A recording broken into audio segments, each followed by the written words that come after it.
Hello guys, pasilip ko sa inyo ang loob ng Singapore Airport sa check-in area.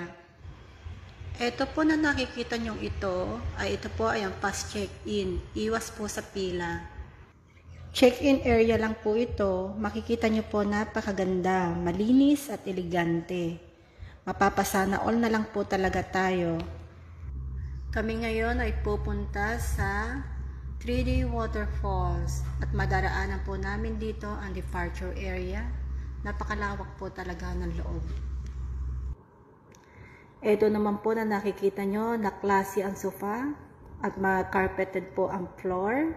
Ito naman po yung area na pwede kayong maghintay habang hinihintay nyo po ang flight nyo at ang inyong eroplano na sasakyan. Andito po kami ngayon sa coffee shop sa taas at open po dito mag-viewing. Nag-enjoy po kami mag-viewing sa baba habang nagkakape po ang aking mga friends. At ayan, sana po nagustuhan niyo po ang aking video. Thank you for watching.